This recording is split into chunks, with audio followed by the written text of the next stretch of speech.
Call this meeting to order. Please rise for the Pledge of Allegiance. I pledge allegiance to the flag of the United States of America, to the republic for which it stands, one nation, under God, indivisible, with liberty and justice for all. Please remain standing. If I could ask you to please remain standing, we're going to entertain a moment of silence for the passing of Joseph Wolf. He was our former principal, assistant superintendent. He was also Noonday Citizen of the Year. He was inducted into the Hall of Fame and also official for track.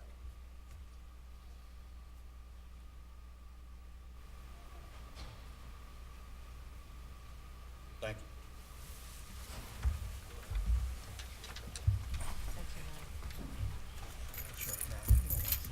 Pretty girls now. I gotta sign the sheet. You gotta what? Oh. Entertain a motion for approval of the minutes of the November 13, 2018 meeting. So moved. Second. Been moved and seconded. Any discussion? All in favor? Opposed? No one? Motion carries unanimous. Public forum?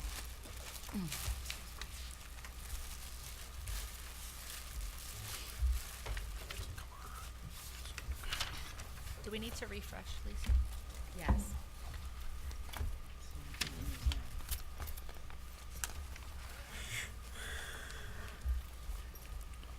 Call to the podium Michael Ballantyne. He'll be speaking about the capital project. To remind the speaker, you have 3 minutes, and we will not entertain any personnel or questions about specific student matters. Thank you. After listening to presentations last week, I just want to let you know, I mean, the implications and the tax consequences for most of the people in this community is significant. For myself, I spend about $450 a month for taxes here for the school district. And that $450 has very little impact on the property value of my home or the marketability of my home. And the project going forward is going to add almost another $30 a month. And that $30 a month, if it increased the value of my home, that would be great. And if it had some significant impact on the educational program, that would be outrageous. That's what we want. But I see little to none of that $30 a month having any impact whatsoever on the educational program. When I heard about we couldn't do this in repairs to the, because it didn't fit in our regular budget, and it was equivalent to using a home equity loan. Well, if I needed a window in my home and a salesman came in and said, if you replace all the windows, you might get a tax rebate, so use your equity loan and go into debt. Well, when we had 2015 building condition survey, at that time, the approximated expenditures for windows were $172,000. All of a sudden, the new architect comes in, and to make it aidable, replace them all at a cost of $2.9 million. Is that what a reasonable person would do with their own home? If I needed to repair my driveway, and I called a contractor out, and he said, you know what, I'll give you a deal if we repave your whole driveway. You can borrow against your home. Would a reasonable person do that?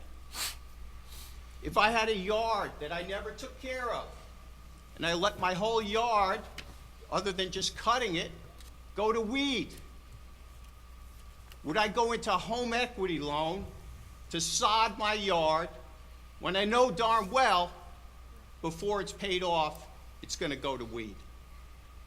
And that's what we're looking to do here.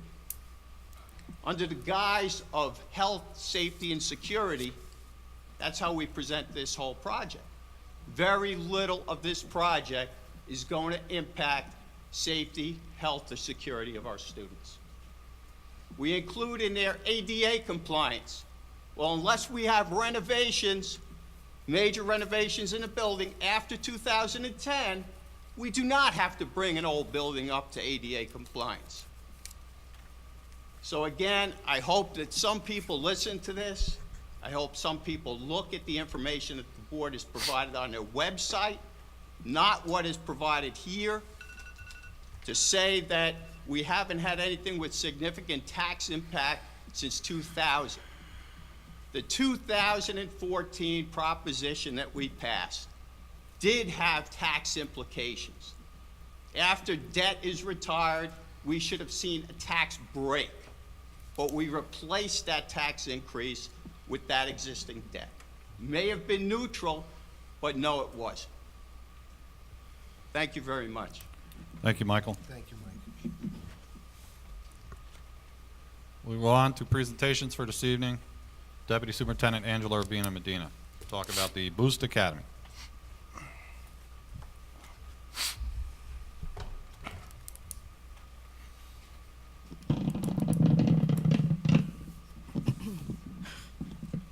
This evening, I have an update for you on the 2018 Summer Boost Academy.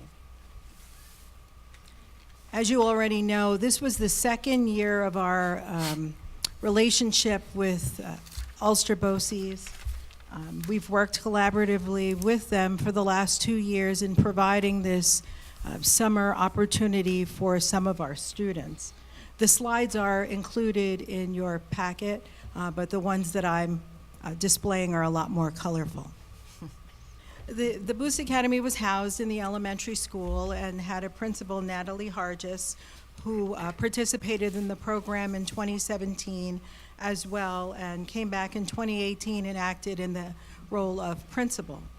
The program ran from July 9th to August 10th, 5 days a week, for about 4 hours per day. Students received breakfast and lunch and were provided transportation.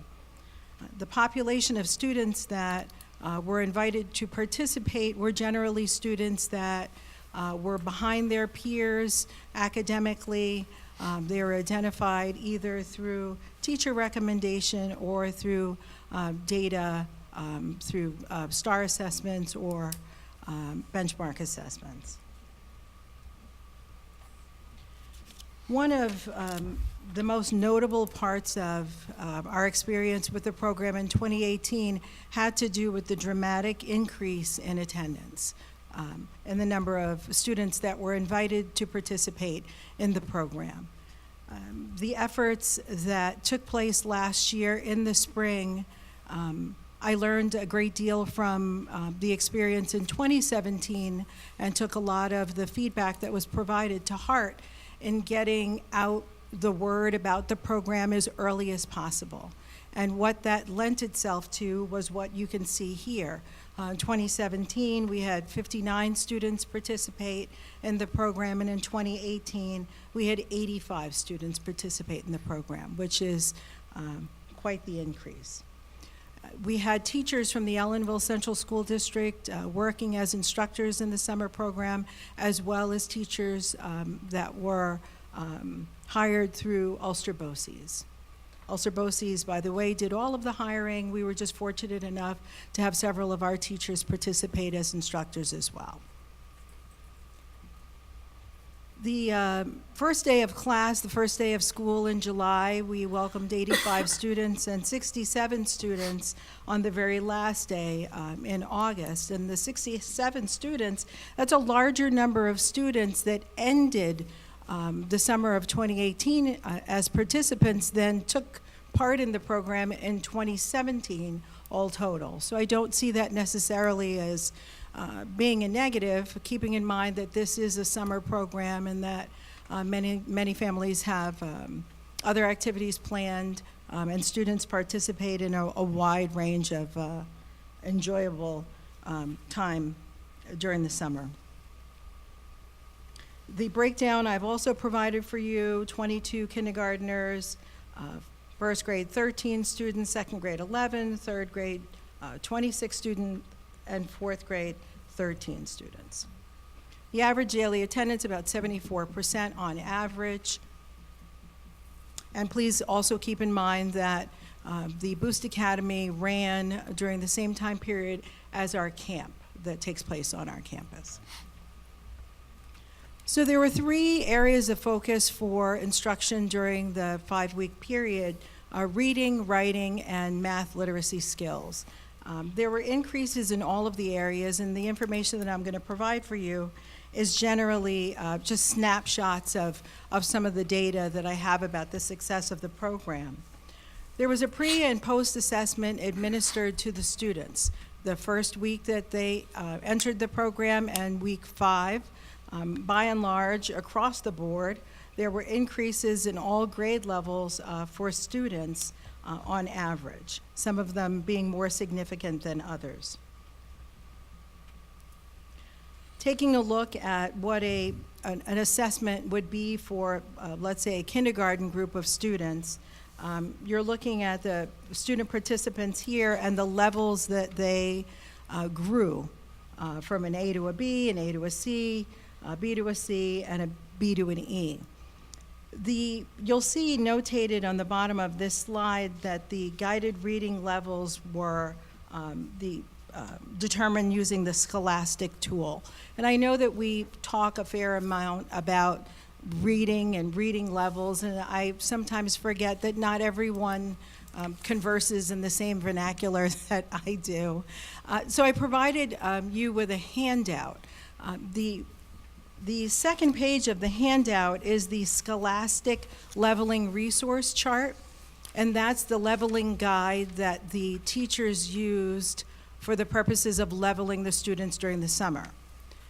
The very first sheet is the Fontes and Pinnell Reading Leveling Chart, and you'll see that there are a great deal of similarities. There isn't a wide range of difference between the two, so even though they were using a slightly different tool, that tool calibrates quite well with the system that we use, F&P.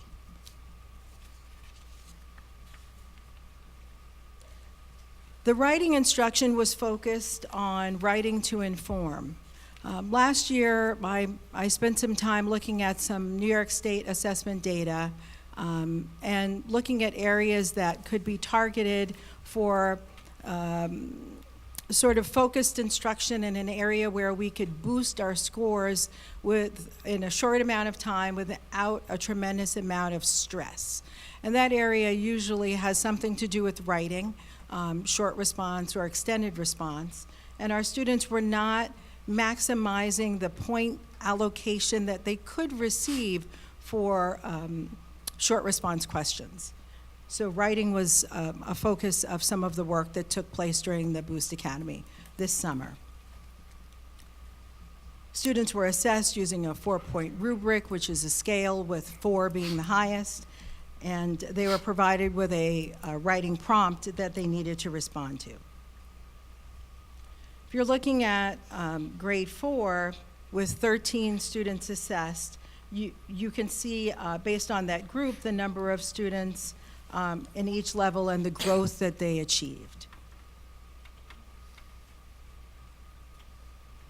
Might be a little difficult for you to see, but I've provided you a pre and post writing sample. This is a second grade student, and the student's response to a prompt.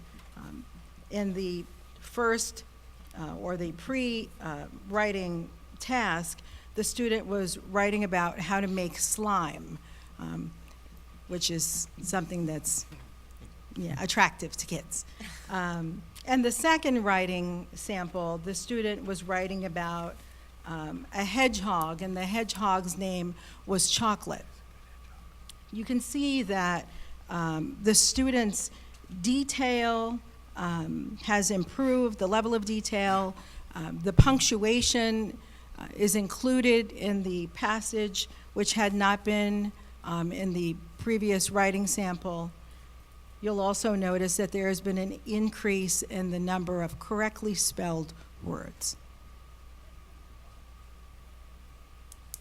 Math instruction was also a focus of the Boost Academy this summer, and there was time spent working on a variety of different areas, although there was a focus on areas that were identified as weaknesses on the grades 3 and 4 New York State math assessment.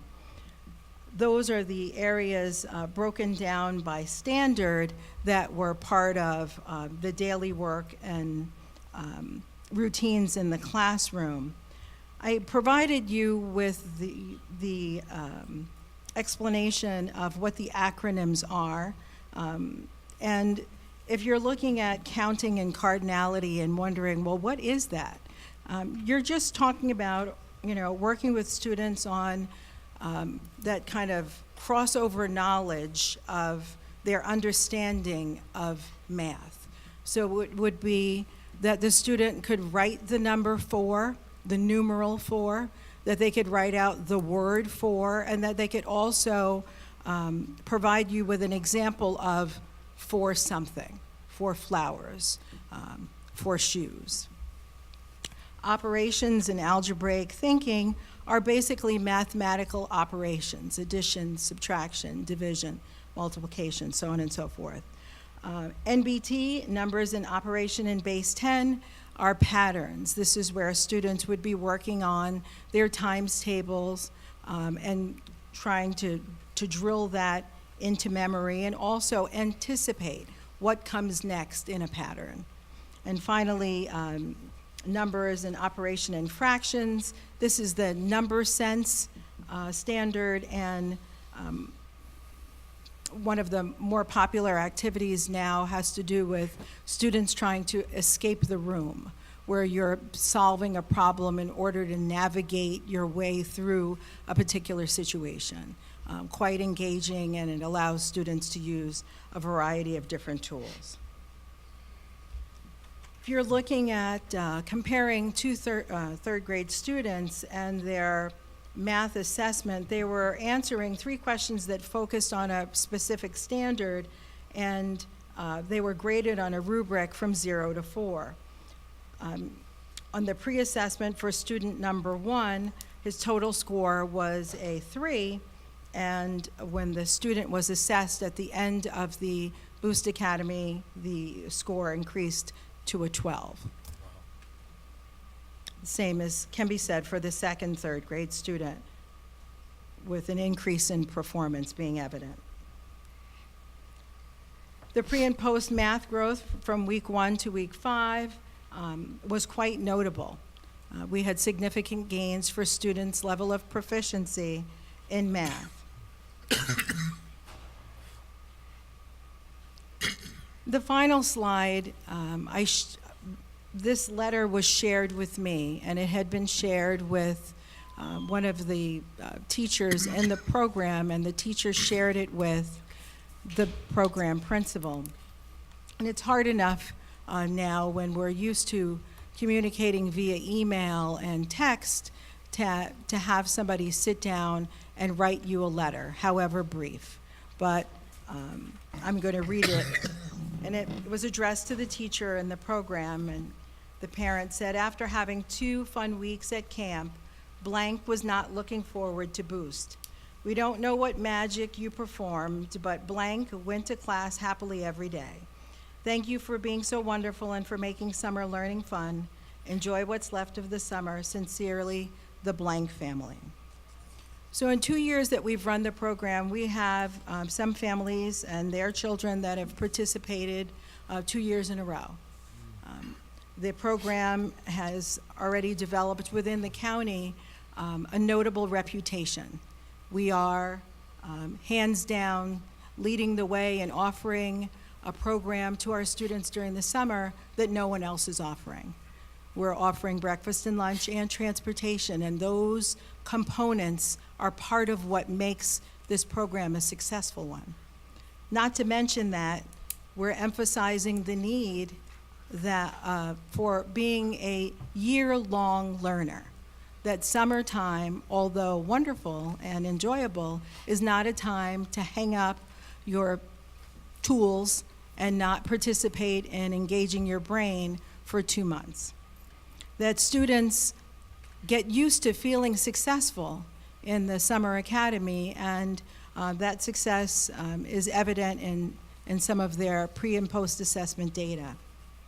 That they enjoyed building relationships with other learners, kids that are in their grade level, some of them who have had struggles just like their peers, but together they were able to have this experience as a group. And finally, they were able to build relationships with the teachers in the academy. And overall, I would give it a two thumbs up. So at this point, I will entertain any questions that you might have about the academy. Thank you, Angela. Is there any questions from the board? John? Yes, Angela, I'd just like to thank you for, last year when you made this presentation, you talked about the advances in reading by letters, and that was difficult for me to relate to. So when you put in a developmental reading assessment level, it made me better understand how much progress the kids have made. And so I just want to say thank you, and it's a great job. Oh, thank you. Thank you. Thank you. Wayne? Yes, thank you, Mr. Urbina. Is there a way to open this up to more children for this upcoming summer? Sure. I believe that when I cast the net in the spring, I believe that there might have been at least 100 students that we invited, and those were the students that accepted. I believe that we, budget for approximately 125 to 150 students. We'll certainly take all students that are interested. So, having had 2 years under our belts and administering the program and setting it up for the summer, I'm going to continue to tweak our outreach so that we can, invite as many students as possible to participate. Yes. Thank you. Thank you. Any other board members want to be heard on this? If not, thank you very much. Thank you. Thank you. We'll move on to reports, information, and correspondence. Just going to remind everybody out there that on December 4th, we will have the vote for the building project for the referendum. We have no horse in this race. We just encourage you to get out and vote and review all the documentation. And just remember, December 4th, Tuesday night, or Tuesday, rather, what time? 8 a.m. to 8 p.m. 8 a.m. to 8 p.m. here in the High School Media Center. Okay, thank you very much. And we are accepting any public community members that want to put their name in to serve on the fact-finding committee that will study the feasibility of a artificial turf field. Please submit your names at the December 11th meeting. We would like to make a formal announcement of the committee, so please have your names. There will be 3 board members on that committee. We'll take volunteers, so please put your names into Nafisa, and then we'll make the announcement on December 11th. So any board member interested in serving on that committee, please see Nafisa. Other than that, I have nothing else. Anybody else? Lisa? I'd like to give a shout out to the music students. They gave a performance. The fall concert was a few weeks ago, and I attended the area All-State concert last weekend, and they just do a terrific job, and it's great to see them grow from, you watch them in elementary school, and then they're standing up on stages and playing instruments and singing, and they were both great shows. Thank you. Like that. Anybody else? No? They do always do a great job. We will go on to the student representative. Thank you. So, as you all know, Thanksgiving was last week, and I'm pretty sure we all enjoyed that. So Key Club held their annual food drive and Thanksgiving dinner for families around our community who could not afford or maybe just didn't have a dinner. SAD Club's age trip is taking place on December 4th. The Go Beyond Greatness trip to the UN is tomorrow. Fundraisers that are going on right now, Class of 2022 is doing tree juice maple syrup, and Class of 2020 is currently doing concession after school every day. And they will also be doing that for the basketball games, both girls and boys. Sports, girls varsity basketball's first game is on Tuesday, the 4th of December, and boys varsity basketball's first game is on Thursday, the 29th of November. And right now, clubs, Chemistry Club is entering a periodic table contest with like different schools and clubs all over the nation. Also, Environmental Club is starting something new for the school, which I will have more on as time goes by. Thank you. You're welcome. Thank you. We will go on to Superintendent Lisa Wiles. So I'd like to thank the Key Club, for that food drive. It was very successful. I also want to shout out to the business office and also Vince Napoli, who coordinated another drive with the People Place and provided Thanksgiving baskets and turkeys to 87 families in the community. And I know that we have a great community of giving. There's some churches that worked in concert with the Key Club and also the district to provide for those who couldn't provide for themselves this year. So I just want to thank the Key Club and our student rep for a great report tonight. That's all I have. Thank you. Mr. Napoli is absent with notice. We will go on to Deputy Superintendent. Mr. President, could I ask a question of the Yes. Superintendent? Lisa, I know that I thought in the building project that we're proposing, I saw that there were going to be improvements to the tech area, the TV and radio stations, that our numbers of students interested in that Yes. program had been increasing. Yes. I was in there last week, I think, to pick up something from the Hall of Fame or something, and it was very crowded. So that is still in our building plan. Yes. And if I'm not mistaken, would directly affect educational things, that we'd be able to offer more of those programs to the kids that are interested? Yes. Okay, thank you. Yeah. There's a library, too, that's going to be. Thank you. And we will go on to Deputy Superintendent, Ms. Angela Urbina Medina. Nothing to report. Thank you. We will now go on to personnel resolutions for this evening.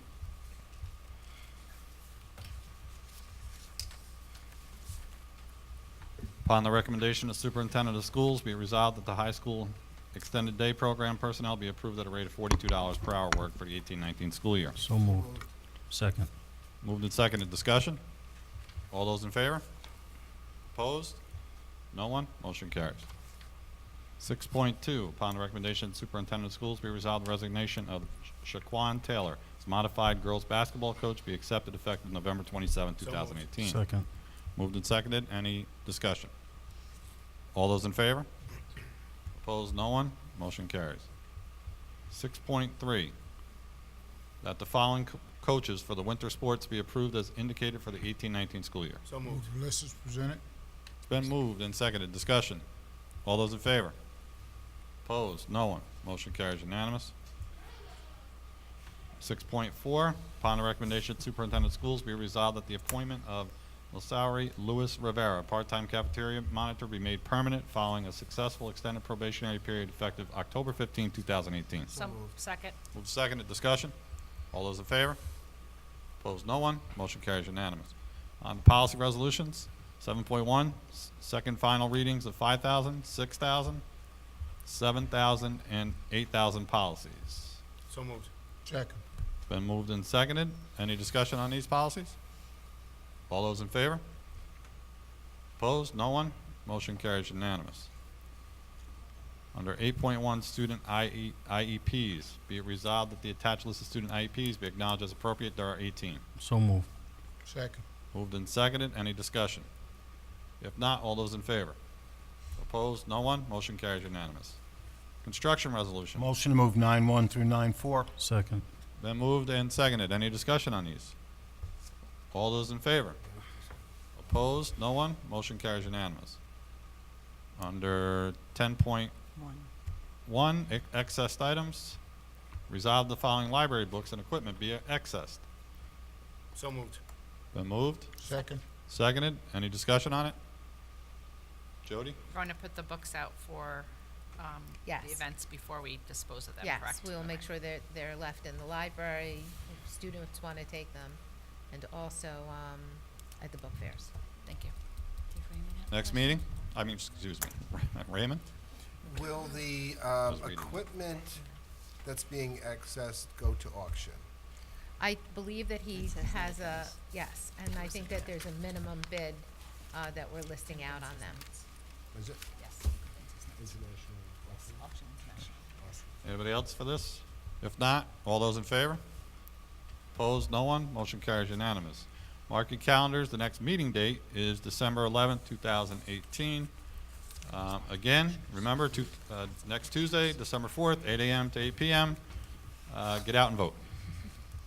I will entertain a motion to adjourn. So moved. Second. Moved and seconded. All those in favor? Opposed, no one? We are adjourned.